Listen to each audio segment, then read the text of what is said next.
여러분 안녕하십니까? 이슈 토크 오늘 최지현입니다.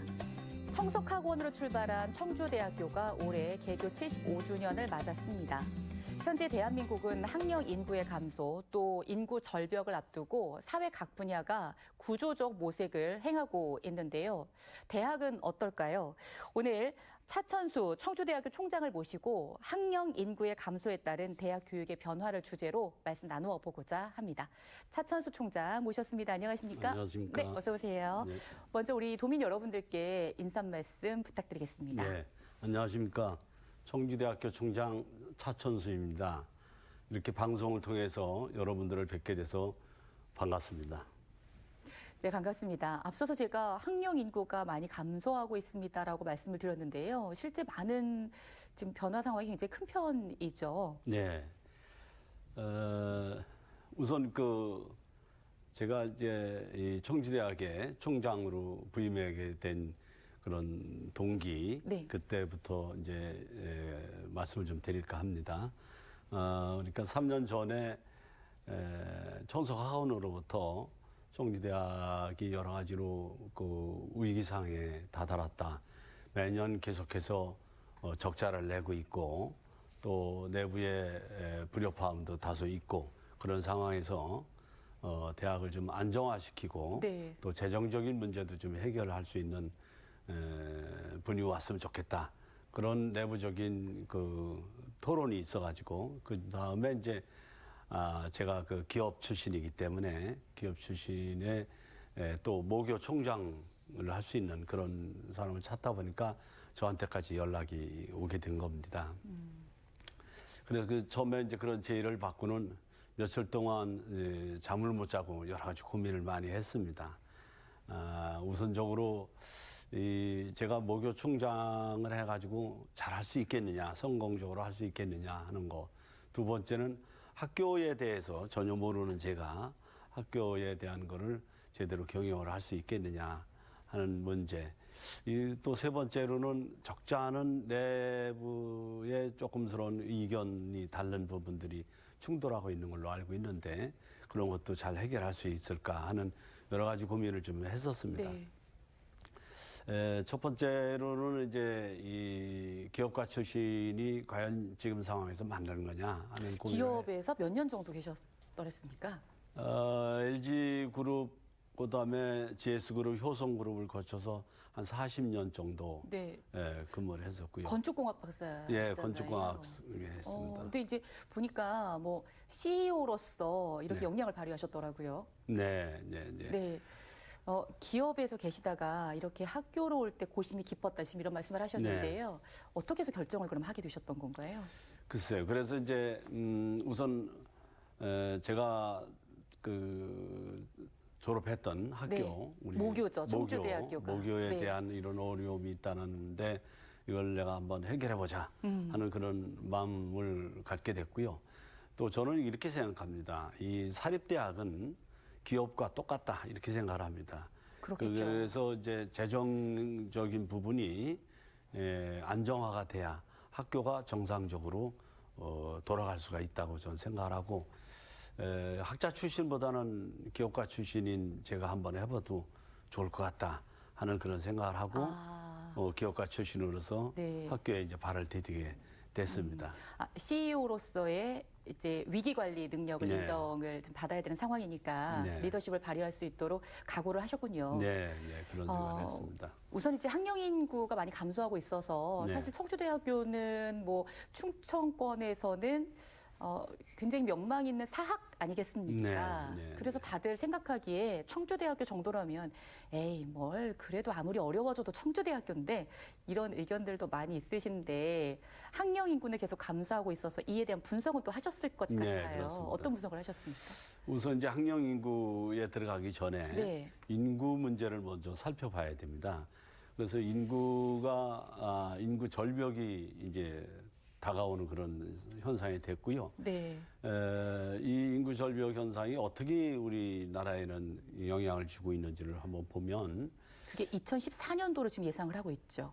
예, 2024년도 예상을 하고 있지만 우선적으로 보면 2021년도에 네네. 그 신생아 수가 27만 명입니다. 네. 신생아 수가 27만 명인데 이 신생아 수의 반이 2분의 1이 여자아이들입니다. 그럼 그 여자아이들이 30년 지난 뒤에 2050년도쯤 되면은 이제 다시 또 결혼을 해서 아이를 낳는다고 치면 또 2분의 1이 6만 5천 명 정도가 이제 여자아이들이 됩니다. 네. 이런 이 산술적인 계산을 거듭해서 보면 2057년도가 되면은 우리나라 인구가 4천만 명이 깨지게 됩니다. 네. 그래가지고 3,980만 명 정도가 되는데 그때의 생산 인력이 14살부터 65세까지 그 생산 인력이 한 1,980만 명 정도 되고요. 비생산 노령 인구가 2천만 명 정도가 됩니다. 그렇게 되니까 이제 인구 절벽 상태가 급격하게 우리나라를 이제 덮쳐오게 되는 거죠. 네. 그러면은 이제 이 인구가 그렇게 줄면서 다가오는 게 이제 학령 인구가 줄어드는 겁니다. 방금 사회자님이 질문하신 그 학령 인구가 어떻게 줄고 있느냐 하는 걸 우리가 이제 볼 수가 있는데요. 학령 인구가 금년도에 대학에 수능 시험을 본 학생 수가 47만 명인데요. 요 47만 명이 불과 13년 뒤인 2036년도가 되면은 네. 27만 명으로 줄어듭니다. 엄청 반 가까이 줄어들게 되죠. 한 10년, 13년 사이에. 그러면은 26만 명이 되는데 26만 명의 80% 정도가 대학을 갑니다. 네. 대학 가는 학생들이 80% 정도, 수능 시험 보는 학생들이 80% 정도 되니까요. 그러면은 24만 명이 되는데 그 24만 명을 보면은 서울에 있는 대학들이 18만 명이고요. 네. 수도권이 24만 명입니다. 그러면은 지방에는 학생들이 하나도 대학을 안 간다는 얘기가 돼요. 다 서울로 간다는 얘기죠. 이제 서울 집중화 현상으로 이제 오는 그런 문제. 그게 몇 년도쯤이면? 2036년도가 됩니다. 2036년도가 되면 대부분의 학생들은 지방에 머무르지 않고 서울도 인구가 감소해서 문호가 넓어지기 때문에 서울에 있는 대학으로 진학할 것이다. 그렇죠. 정원이 서울에 있는 대학들이 정원이 살아있기 때문에 네. 지금도 사실 뭐 서울에 가고 싶어서 이렇게 열심히 공부들 하고 서울에 있는 대학들로 가지 않습니까? 네. 그렇지 못한 이제 학생들이 청주 지역의 지방에서 이제 대학을 가게 되거나 아니면은 여러 가지 조건이 안 맞아서 할 수 없이 지방에 있는 대학을 가게 되는데 그러니까 이제 결과적으로 청주 대학도 지방 대학이기 때문에 2036년도가 되면 학생 수 하나도 없게 된다는 결론이 나옵니다. 정말 그렇게 될까요? 가능성이 있습니다, 지금. 저는 그렇게 가능성이 있고요. 네. 지금부터 벌써부터 현상이 제일 멀리 있는 부산대학교가 제일 먼저 타격을 보고요. 그다음에 전라남도, 그다음에 경상북도, 충청남도, 그다음에가 이제 충청부터 청주가 이렇게 저 밑에서부터 그래서 한동안은 그 벚꽃 피는 순서대로 대학이 망한다라는 말이 계속 나오고 있었던 네. 겁니다. 자, 지금 이제 차천수 총장께서 말씀해 주신 내용은 2014년도에 발간이 됐던 해리덴트의 미국의 경제학자죠. 인구 절벽을 토대로 이제 말씀을 해주셨는데 그것이 그냥 책에서 미국의 이야기가 아니라 실제로 한국에서 그리고 또 충북의 대학들도 그런 영향을 받을 것이다. 이제 이런 말씀을 하시는 건데. 그렇죠. 제가 그 데이터 숫자는 우리나라 통계청하고 여기서 나온 숫자를 가지고 말씀드린 거고요. 그럼 뭐 청주대학교의 학생 수 감소라는 것도 불보듯 뻔한 내용이 될 수 있겠다. 이제 이렇게 예측을 하실 수 있겠네요. 네. 지금 현재 2011년도에 13,600명이었던 청주대학교 등록 학생 수. 네. 재적은 뭐 17,000명도 되고 19,000명도 됩니다만은 재적 학생 수 말고 실제 등록금을 내는 재학생 수로 계산을 해보면 13,600명 정도였었는데 10년 뒤인 작년에 네. 작년에는 1,700명으로서 가까스로 10,000명대를 유지를 한 겁니다. 근데 교육부에서 또 정원을 줄이기도 했잖아요. 그런 작업들이 있었기 때문에 어쩔 수 없이 학생들이 감소한 요인도 있지 않았을까요? 네. 그 구조조정 또는 뭐 정원 감축 뭐 이런 거를 교육부에서 이제 요구를 합니다. 네. 그런 거에 있지만 그런 거에 다 따라서 간다고 하더라도 학생 수가 주는 거는 그러니까 등록하는 학생 수가 주는 거는 어떻게 막을 수가 없는 네. 상태가 되고요. 갈수록 더 주는 걸 겁니다. 이제 저도 이제 청주에서 이제 학교를 다니고 했었기 때문에 저도 기억을 하는데 그 베이비붐 세대의 청주대학교 하면은 그 총장님께서 대학 가실 때 네. 경쟁률이 상당히 높았었죠. 그렇죠. 그때만 해도 뭐 최고 한 30대 1? 뭐 이렇게 네. 됐던 학과들도 있었던 있죠. 것 네. 같아요. 네. 네. 지금은 이제 그런 거에 비하면 상당히 격세지감 같은 게 느껴지시긴 하겠네요. 그렇죠. 그 이제 경쟁률 말씀을 하시니까 그런데 수시에서는 6대1 경쟁률 이상이어야 됩니다. 왜냐하면 한 사람이 6개 대학에 원서를 넣을 수 있기 때문에 네. 그런데 그렇지 못한 대학들이 충북에만 해도 많습니다. 저희들은 작년에 2,276명의 정원 입시 정원에서 네. 7명이 부족했는데 그러니까 굉장히 성공을 한 거죠. 저희들은 네. 성공을 해서 했는데 다른 인근에 있는 다른 대학들은 뭐 200명, 300명씩 다 미달된 상태고요. 그다음에 전문대학은 더 큰 타격을 입고 있는 상태입니다. 네. 그렇기 때문에 이거가 제가 2036년에 대한 예상을 말씀드린다고 그래서 설마 그렇게 되려나 이렇게 생각할 수도 있지만 현상이 현재 오늘 현재도 그렇게 줄고 있다는 걸 말씀을 드릴 수가 네. 있습니다. 지금 말씀을 듣다 보니까 상당히 심각한 상황이다. 네, 이제 심각합니다. 이런 상황적 인식이 되는데요. 그러면 위기 극복을 위해서 뭐 직원분들도 마음을 모아야 될 것이고 교수진들도 그럴 것 같고 일단 총장님께서는 이제 학교의 총장으로서 또 역할과 소임을 다하셔야 될 것 같은데요. 위기 극복을 위해서 어떤 방법 같은 것들을 지금 시행하고 있는 게 있으신가요? 네, 몇 가지 이제 방법이 있는데요. 네. 우선 제가 지난해 11월 달에 학교에서 학교의 교수님들, 직원 선생님들, 학생분들 이렇게 우리 세미나룸에 같이 네네. 모여 앉아가지고 제가 특별 강연을 좀 했습니다. 이 방금 말씀드렸던 그런 인구에 대한 문제를 말씀을 네. 드리면서 그럼 학교가 어떤 피해가 생길 거느냐, 여기에 대한 대응을 어떻게 할 거냐. 그때 말씀드렸던 몇 가지 방법에 대한 대응 방안을 지금 말씀을 드리겠습니다. 같이. 우선적으로는 유학생을 확보를 해야 됩니다. 유학생을 확보. 그러니까 한국 학생이 부족하니까 외국에서 학생들을 데려오는 수밖에 없기 때문에 유학생 확보를 해야 된다는 게 첫 번째고요. 현재 우리 학교의 유학생이 한 970명 정도 있는데 이 학생 수를 2,000명 이상으로 늘려나갈 생각입니다. 네. 그래서 우리 유학생 업무를 담당하는 국제교류처에 인원을 보강을 해서 그쪽에서 이제 한류문화센터라고 이번에 또 새로 만들었습니다. 이 한류문화센터는 중국이나 일본에서 한류를 보고 오는 유학생들도 많이 있어요.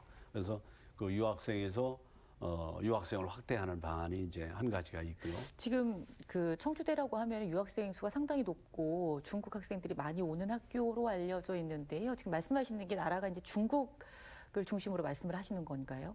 중국이 570명 정도 되고요. 현재 네, 900명 네. 중에 베트남이 한 130명 되고요. 그다음에 일본이 한 10명 가까이 되고 프랑스가 3명.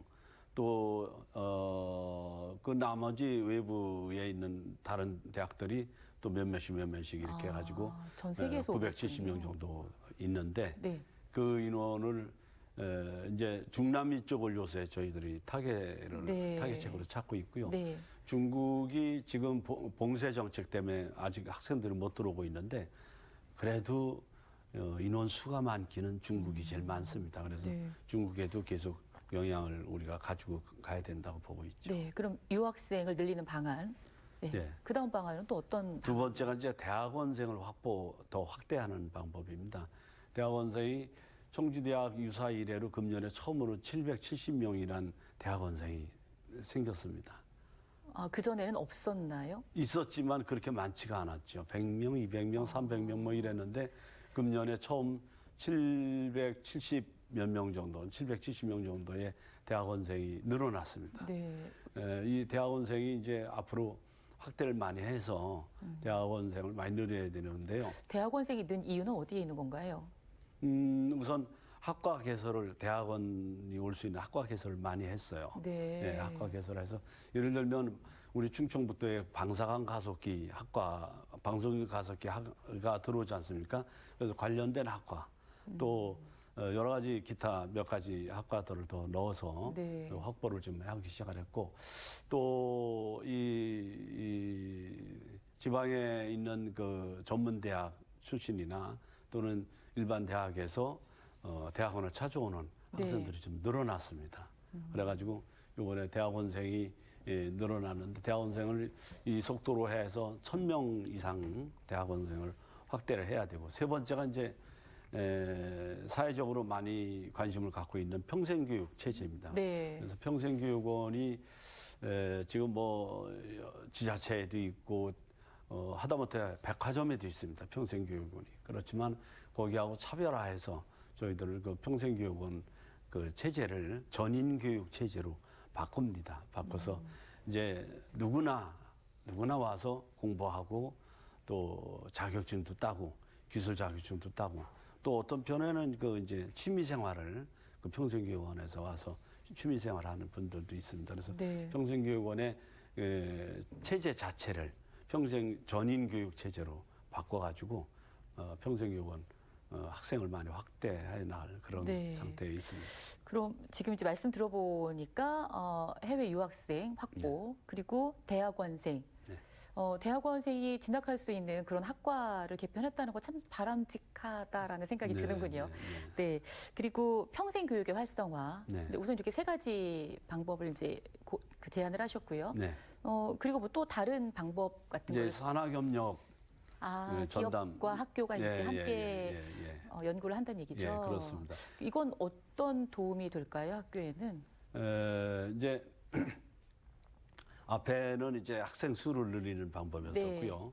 뒤에 산학협력과 사회 기업 만드는 그거는 이제 재정적으로 이제 도움이 되는 그런 방안을 강구를 하는 겁니다. 그래서 네, 학생 수와 재정 면에서요. 네. 산학협력 체제는 그게 지방자치단체하고 네. 그다음에 대학교하고 그다음에 지역에 있는 기업하고 3자가 같이 합해서 중앙정부의 지원 사업을 따내는 겁니다. 중앙정부에서 과기정통부, 산자부 뭐 이런 데서 네. 발주되는 중소기업부, 벤처부 거기서 나오는 사업을 이제 지자체하고 같이 해서 수주를 해가지고 네. 우리 3개 단체가 같이 연구하고 또 성과를 내서 우리 지역도 도움이 되고 네. 또 학교에 그 연구 사업을 하려면 학생이 또 같이 참여를 해서 연구 역할을 해야 됩니다. 그래서 산학협력을 이제 확대를 해야 됩니다. 제가 처음에 와서 우리 청주대학에 여러 가지 진단을 해보고 나서 첫 번째 살 길은 산학협력 중심 대학으로 바꿔야 되겠다는 판단을 아예 한 바꿀 겁니다. 필요가 있다라고 예. 생각하셨군요. 그전에는 어불정하게 연구 중심 대학이라고 그래서요. 사실은 연구 중심 대학은 서울에 있는 대학들이 연구 중심 대학을 해야 되고 지방에 있는 대학들은 산학협력 중심 대학으로 바꿔야 된다는 네. 생각을 저는 한 겁니다. 네. 그래서 산학협력 중심 대학으로 바꾸면서 산학협력단의 부총장도 영입해 왔고요. 단장도 다시 새로운 사람을 영입해 왔고 산학협력 전담 교수분을 65명을 새로 채용을 했습니다. 그래서 산학협력 전담 교수가 각 학과에 다 배치가 돼서 그 학과에서 예를 들어서 반도체가 그러면 반도체 학과에서 요새는 이제 반도체 후공정 설계, 네, 네. 시스템 반도체 후공정 설계가 중요합니다. 그런 부분에 기업체의 사장님이 저희 학교 와서 강의를 하면서 가르칩니다. 그래놓고 그 학생들을 데리고 또 갑니다. 아, 자기 취업까지 연계할 수 있도록 예, 하는 예, 시스템을 예, 만드신다는 예. 거군요. 그게 이제 산학협력 체제가 모델이 네. 될 수 있는 거죠. 네. 국가 예산을 지원받을 수 있다. 그래서 산학협력 체계를 더 구축하겠다 지금 말씀을 하시는 건데요. 그럼 그동안 수주를 받은 어떤 실적 같은 게 좀 나오고 있나요? 그렇죠. 2018년도에 1년 매출이 산학협력단의 1년 매출이 65억이었을 겁니다. 그런데 올해에 280억이 달성을 할 것 같습니다. 상당히 증가를 했군요. 네, 이게 일반적으로 대학들이 이 1년치 산학협력 그 매출액이 300억이라고 하면 네. 꿈의 숫자라고들 얘기를 합니다. 그런데 서울에 있는 대학들 말고요. 네. 지방에 있는 대학들로 볼 때 280억이 꿈의 숫자라고 보는데 저희들은 내년에는 아마 300억 이상, 350억 가까운 그런 매출을 올릴 수 있을 것이다 이렇게 봅니다. 와, 정말 대단하십니다. 네, 해야 될 이제 살아남아야 되기 때문에 네. 어쩔 수 없이 죽기 살기로 해야 되는 그런 상황입니다. 지금. 뭐, 이 밖에도 청주대학교는 이제 사학 재단이 좀 크다라고 알려져 있어서 뭐 건물이라든가 토지를 활용한 수익 사업 이런 것들도 하지 않으실까라는 그렇습니다. 생각을 하는데요. 그 동안에는 교육부의 제약이 굉장히 많았었습니다. 그래서 학교 시설로 되어 있는 거는 다른 용도로 수익 사업을 일체 못하게 돼 있었어요. 그 동안은요. 예, 그런데 지금 가능해졌나요? 요즘에 와서 가능한 방법으로 돌고 있어요. 뭐 예를 든다면요. 예를 들자면 이제 학교 건물에 지역에 있는 기업체가 들어와서 입주를 해서요. 네, 입주를 해서 네. 바깥에 사무실 임대해서 기업을 하는 거나 또는 공장을 운영하는 거를 학교 안에 들어와서 할 수 있도록 그렇게 돼 있고요. 또 학교 땅 중에 일부 유유지가 있으면 그 유유지를 이용해서 건물을 짓거나 해서 임대 사업을 할 수 있도록 학원하고 유흥음식점만 아니면 임대 사업을 가능하도록 그렇게 개선을 해주고 있고요. 그다음에 학교가 가지고 있는 돈을 그 이제 저축금이나 적립금 같은 거 돈을 활용해서 다른 수익 사업을 또 할 수 있는 지금 확실하게 오픈되어 있지는 않고요. 지난달에 공청회를 했기 때문에 아마 교육부에서 금년 안에는 최종적으로 결정이 될 거라고 입법 고시가 네. 될 거라고 봅니다. 그러면 네. 그렇게 이제 수익 사업을 늘려가야 되는 상황이 됩니다. 네, 학교에서 이제 이런 뭐 다양한 변화들 또 그리고 정책들 그리고 구조적으로 이제 뭐 후원해야 될 부분들 이런 것들을 이제 말씀을 해주셨는데요. 그렇다면 인구가 감소하는 데 따라서 학생들도 어떤 수혜를 보고 있다라는 걸 느낄 수 있는 그런 정책들도 필요할 것 같은데 그런 노력들도 있으실까요? 예. 그래서 우선 학생들이 자기가 무슨 과에 어떤 공부를 할 것인지를 분명하게 이제 알을 필요성이 있죠. 네. 그래서 이제 지금까지는 학부제로 돼 있었어요. 융복합 학부제로 돼 있었는데 그거를 요번에 학사구조 개편을 통해서 학과제로 바꿨습니다. 학과제로요. 예, 그러니까 네. 무슨 학과 이게 분명한 상태입니다. 옛날 같으면 융복합 법학과 뭐 이렇게 했는데 이게 법학과를 공부한다는 건지 융복합 뭐로 한다는 건지 애매한 부분이 있었던 걸 그 앞부분을 다 떼버리고 네. 그냥 법학과. 그러면 학부제 전으로 다시 돌아간 게 되네요. 그렇죠, 그렇죠. 학과제로 돌아갔습니다. 네. 옛날로 돌아갔다고 볼 수 그렇군요. 있습니다. 예, 네. 그걸 이제 학부제를 이제 교육부 요청에 의해서 한번 몇 년 진행을 해보니까 이게 더 혼란스럽고 가르치는 교수님들이나 학생들하고 소통도 잘 안 되고 그런 부분들이 있어서 학생들을 위해서 지금 이제 어려운 상황이니까 서로 믿고 잘 따라갈 수 있는 그런 제도를 좀 바꿔야 되겠다. 그래서 네. 학사구조 개편을 단행을 했습니다. 그래서 그 학과제로 바꿨고요. 네. 그다음 또 하나는 이제 그 일부 학과는 학생들이 찾아오지 않는 그런 학과들은 폐과를 시켰습니다. 과감하게 폐과를. 예, 3개 학과에 걸쳐서는 이제 폐과를 했고, 그다음에 신설학과를 이제 2개 학과를 학과를 만들었습니다. 네. 어떤 과를 신설했나요? 동물보건학과라고 그래서 요즘 반려견 시대니까요. 그렇죠. 예, 페트가 네, 네. 유행하고 있고 그 동물보건학과 그 페트 또 자격증도 있어야 되는 그런 부분도 있어요. 그래서 그 동물보건학과를 만들었는데 이 동물보건학과는 생뚱맞게 하는 게 아니라 저희 학교 안에 보건과학대학교 안에 그 간호학과서부터 시작해서 치의생과 그다음에 작업치료학과, 물리치료학과, 보건행정학과 뭐 이런 그 보건과 관련돼 있는 학과들이 여러 개의 학과들이 네. 있습니다. 그리고 교수님들도 한 70여 분이 있고 그러다 보니까 동물보건학과를 만드는데도 그렇게 어렵지 않게 그 교수님들하고 유기적으로 하면 되겠다 해서 동물보건학과를 만들었고요. 또 하나는 이제 생활체육학과를 만들었는데 네. 저희 학교에 그 체육 특기생들이 굉장히 많습니다. 그래서 축구부에서는 골키퍼 하는 선수가 학생이 국가대표로 발탁돼서 가기도 하고요. 네. 네, 그다음에 얼마 전에 태권도 연맹 전체 태권도 대회가 있었는데 그 네. 태권도 대회에 나가서 우리 학생들이 금메달, 은메달, 또 단체전 우승도 해오고요. 태권도를 상당히 잘하는군요. 네, 굉장히 잘합니다. 저희 태권도 88 올림픽 금메달리스트 지용석 선수가 있는데 우리 학교의 교수입니다, 지금. 이제 정부에서는 이렇게 지방대학이 소멸될지도 모른다라는 위기 속에 나름의 정책들을 또 발굴하고 또 도입하고 할 텐데요. 정부의 노력은 어떻습니까? 그 정부의 노력, 글쎄 이게 정부 정책적인 거라서 그렇습니다만은 대학교가 느끼는 면은 그렇게 와닿지 않습니다. 아, 정부에서 하는 시행하는 것들이요? 정책들이 네.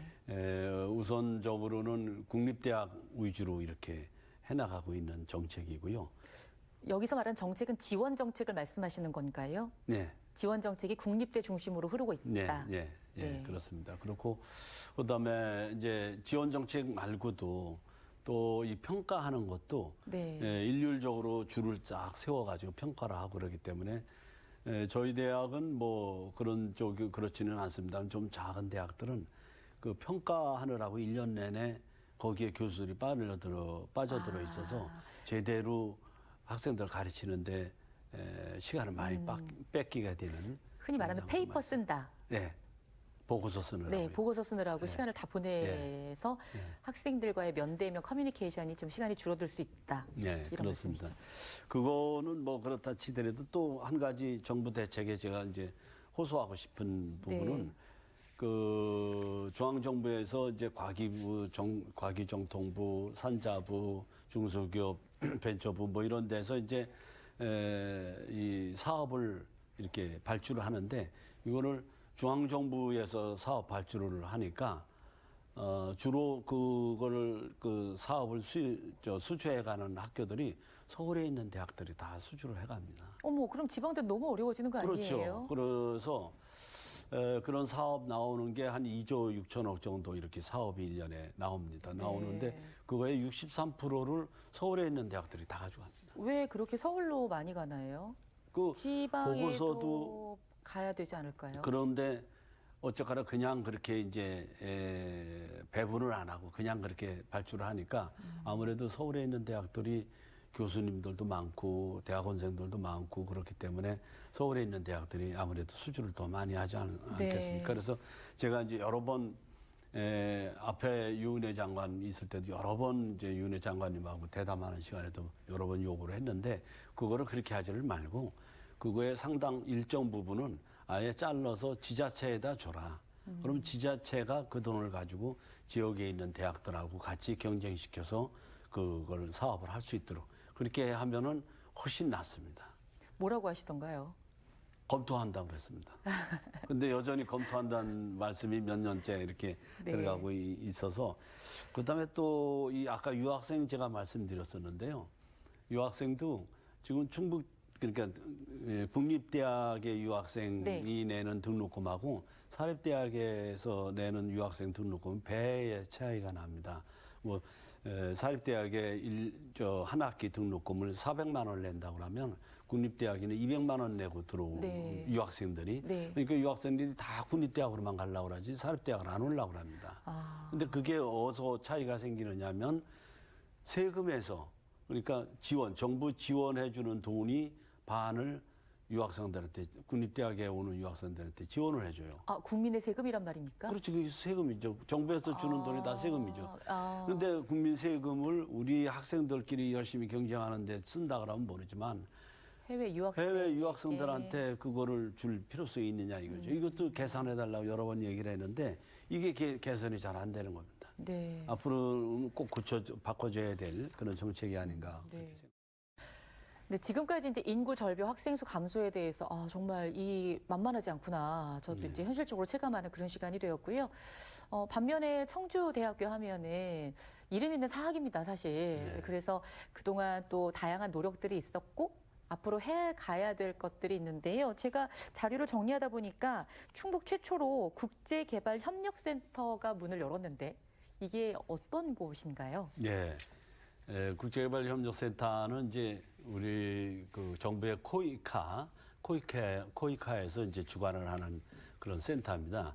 그래가지고 우리 충청 지역에서는 충남북도를 다 아울러서 우리 충청북도 안에 또 청주대학 안에 국제개발협력센터를 설치하게 된 겁니다. 네. 그래서 이것이 이제 ODA 사업이라고 그래서 국가의 공적 개발 자금을 이용을 해가지고 개발도상국가를 지원을 해주는 사업입니다. 개발도상 국가를 지원한다고요? 네, 그래서 아프리카나 동남아에 있는 개발도상국가를 거기에 뭐 병원, 그다음에 여러 가지 그 치료 시설 이런 부분들, 또 하나는 이제 교육적인 부분 이런 분들이 이제 이런 부분들이 많이 낙후돼 있으니까 그런 부분을 우리나라의 공적 개발 자금을 이용을 해가지고 이제 지원을 해주는데 그냥 지원을 할 수가 없으니까 학교가 같이 연관이 돼가지고 또 지역에 있는 단체들하고 같이 해도 되고 그런가 함께 나가서 이제 지원을 해줍니다. 그래서 네. 저희 학교에서는 간호학과 학생들이 같이 나가서 그런 아프리카에 가가지고 그런 지원 사업에 같이 동참하고 그렇게 합니다. 네. 앞으로 충청북도에서 농수산물이라든지 많은 부분에서도 농산물 같은 것들을 그쪽에 지원할 수 있는 부분들이 있으면 그 돈은 이제 정부 코이카에서 대주니까 네. 그런 걸 이용을 해가지고 지원을 해주고 네. 그러니까 풋 부분이나 그 헬스케어 부분이나 이런 부분에도 그런 지원을 해주도록 그렇게 돼 있습니다. 그거를 그럼 학교별로 이 센터를 유치하려고 경쟁이 치열했었겠네요. 네, 그렇습니다. 청주대학교가 어떤 게 인정받아서 이런 센터를 그 지원받을 수 있었나요? 설립을요? 뭐 특별하게 있었다기보다는 이런 게 사업이 있다는 걸 저희들이 먼저 알게 됐습니다. 그래서 정보의 싸움이었군요. 예, 그래서 이제 그 코이카에 찾아가 가지고 우리가 이렇게 해서 할 수 있다. 네. 그리고 우리가 그 사업을 우리가 수주하기 전에도 간호학과에서 간호학과 학생들이 실습 형태로 필리핀에를 계속 네. 몇 년 동안 나가 있었습니다. 그래서 이제 그런 정보도 있고 그래가지고 우리가 이제 패키지를 만들어서 충청북도하고 같이 한다 해서 이제 넣는 바람에 됐고요. 그때 당시에 뭐 이시종 지사님도 굉장히 좋아하셔가지고 그 개발센터 그 개소식에 저희 청주대학에서 개소식 할 때도 오시고 코이카 이사장님도 오시고 그러면서 네. 아주 관심이 많습니다. 지금은 우선 그런 사업이 어떤 사업이라는 걸 지역사회에 알리는 네. 작업을 먼저 하고 네. 있습니다. 학생들도 다양한 경험을 할 수 있고 네. 또 개발도상국에도 이제 지원을 할 수 있는 프로그램. 네. 네, 앞으로 그러면 국제개발협력센터 어떤 활동을 할지 방송 통해서도 좀 많이 살펴보도록 하겠습니다. 다시 한번 축하드리고요. 네. 학교가 이렇게 발로 적극적으로 뛰어서 네. 정보를 미리 알아서 이런 센터를 유치했다는 것이 너무 축하드리고요. 네. 네, 멋진 일입니다. 그리고 최근 뉴스를 이제 검색을 해 보니까요. 청주대학교의 최초의 제1호 학교 기업이 설립되었다. 이런 네. 뉴스가 뜨던데 이건 또 어떤 내용인가요? 네. 이제 서구 재활 서비스 센터입니다. 네. 그 충청북도 우리 도내에 그런 그 공식적인 재활센터가 없어요. 하나도 없고 네. 있는 게 개인적으로 이제 조그맣게씩 하는 부분들이 있습니다. 어떤 분들을 위한 재활인가요? 장애인 분들을 위한 재활인가요? 그렇죠. 재활을 필요로 하는 장애가 있으셨을 때. 지적 장애, 발달 장애, 언어 장애 뭐 이런 장애 주로 어린애들이 많습니다만은 장애 아들이 많습니다. 장애인들이 네. 그 발달 장애를 겪는 그런 가정들을 특히 보면요. 그 부모님이 그 발달 장애 그러니까 지적 장애를 안고 있는 학생 하나 때문에 집안이 굉장히 어려워해요. 그렇죠. 아무것도 할 또 수가 없으니까요. 형제간에도 굉장히 어렵고 계속 24시간 동안 케어를 해야 되는 상태고 그러기 때문에 굉장히 어려운데 저희 대학의 간호대학 안에 그런 과들이 물리치료학과, 네. 작업치료학과 이런 과들이 있고 거기에 또 교수님들이 여러 분 계시다 보니까 그분들을 활용을 해서 우리 서구재활센터를 만들게 됐죠. 네. 그 개소식 할 때 그 한 어머니가 저하고 잠깐 만나는 시간이 있었는데 울면서 자기 아이를 맡길 곳이 없었는데 여기다 맡겨놓으면은 자기도 안심이 되겠다고 그러면서 굉장히 좋아하시고요. 그다음에 청주시장님이 그날 한번더 시장님이 같이 이 자리에 배석을 해서 우리 학교 안에서 이렇게 둘러보고 시설 둘러보고 나서 시장님이 하시는 말씀이 이렇게 이제 대학에서 이렇게 지역사회를 위해서 일을 한다는 게 참 좋다 이런 네. 말씀을 하셨습니다. 그래 이제 청주대학이 그동안 우리 청주에서 충청부터 해서 많은 도민들 또 시민들의 그 사랑을 받고 이렇게 좋은 대학으로 쭉 해왔는데 이제는 사회적인 책무를 우리 청주대학이 대갚아야 할 때가 책무를 이행해야 네. 될 때가 오지 않았느냐 이렇게 생각해서 요 서구재활센터뿐이 아니라 그런 관련된 부분을 계속해서 해나갈 생각을 갖고 있습니다. 네.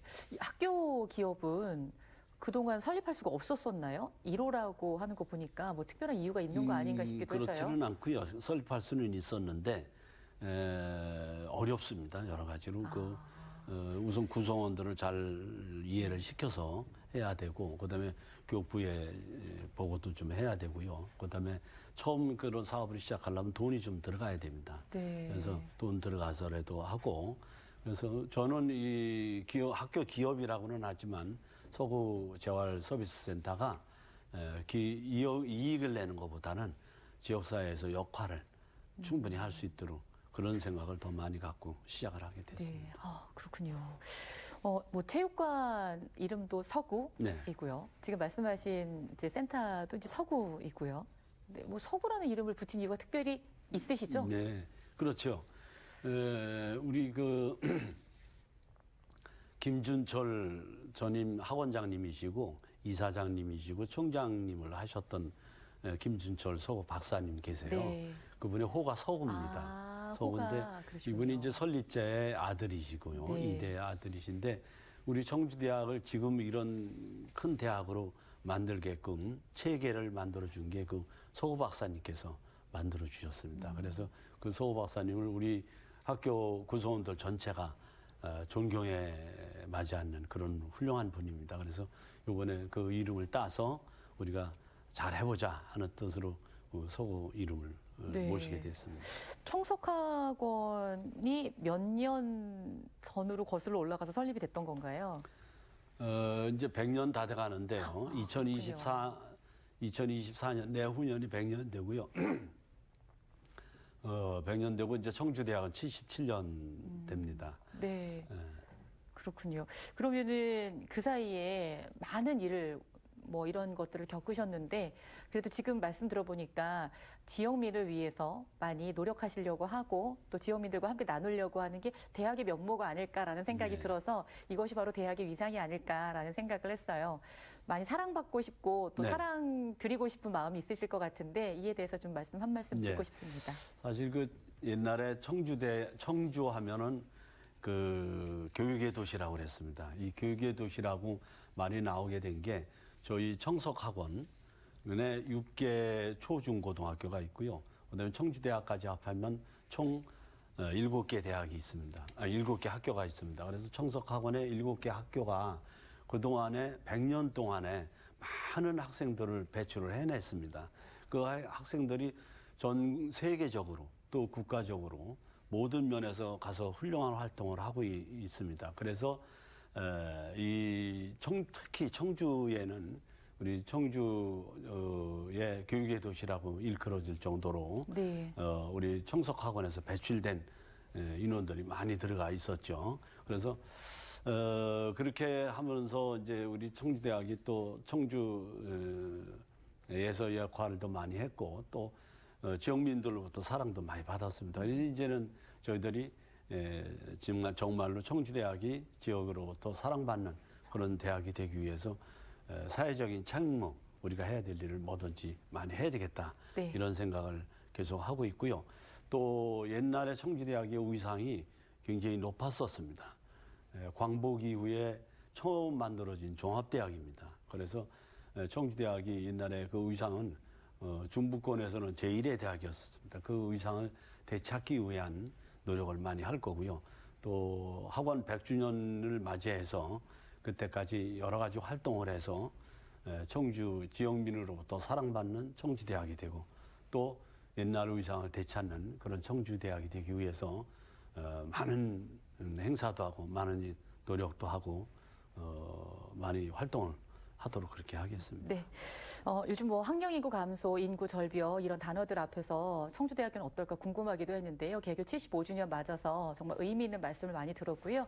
지역사회와 함께하려는 노력과 그런 변화 같은 게 크게 눈에 띄었던 것 같습니다. 앞으로도 청주대학교의 발전 또 청주대학교가 하는 활동들 많이 지켜보면서 응원하도록 하겠습니다. 감사합니다. 오늘 감사드리고요. 또 다음 기회에 뵙도록 하겠습니다. 고맙습니다. 네, 고맙습니다. 네, 오늘 청주대학교 75주년 개교를 맞아서요. 과연 지역사회에는 어떤 노력들을 하고 있는지 또 학령 인구 감소와 인구 절벽 앞에 어떤 대책들을 마련하고 있는지 함께 살펴볼 수 있는 시간이었습니다. 청주대학교 차천수 총장 만나보셨고요. 이슈 토크 오늘 다음 주 이 시간에 또 찾아뵙겠습니다. 여러분 고맙습니다.